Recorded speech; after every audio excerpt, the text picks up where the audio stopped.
నీకు తెలుసు కదా దేవుడొచ్చి ప్రసాదం తినడని, మరి ఎందుకు నీ పిండి వంటలు చేస్తున్నావు? నీకు తినాలని కదా అని చిన్న పిల్లాడు వాళ్ళ అమ్మని అడిగాడు. వాళ్ళ అమ్మ, వెళ్ళి నీ టెక్స్ట్ బుక్ తీసుకురా అని అంది. విసుక్కుంటూనే పిల్లాడు ఆ టెక్స్ట్ బుక్ తీసుకుని వచ్చాడు. ఓపెన్ చేసి ఒక పారాగ్రాఫ్ శ్రద్ధగా అర్థం చేసుకుంటూ చదువు అని చెప్పింది. పిల్లాడు చాలా శ్రద్ధగా అర్థం చేసుకుంటూ చదివాడు. వాళ్ళమ్మ టెక్స్ట్ బుక్ తీసుకుని, నువ్వేం చదివావు, నీకేం అర్థమైందో చెప్పు అని అంది.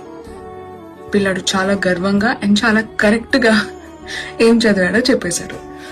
అప్పుడు వాళ్ళమ్మ, వెరీ గుడ్, ఈ బుక్ లో ఉన్న ఆ పారాగ్రాఫ్ నీకు వచ్చేసింది కాబట్టి ఇంకా టెక్స్ట్ బుక్ లో ఆ పారాగ్రాఫ్ ఉండకూడదు కదా అని అడిగింది.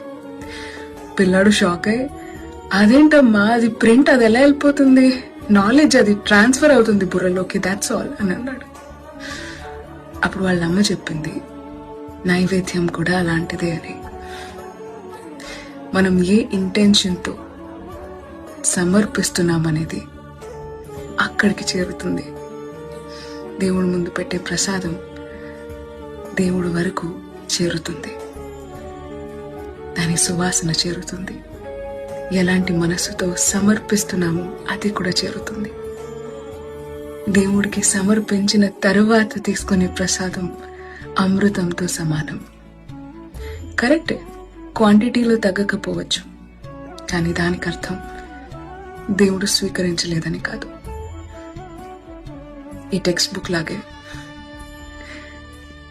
అది అక్కడే ఉంటుంది, కానీ అందులో ఉన్న భావన పై వరకు చేరుతుందని చెప్పిందంట.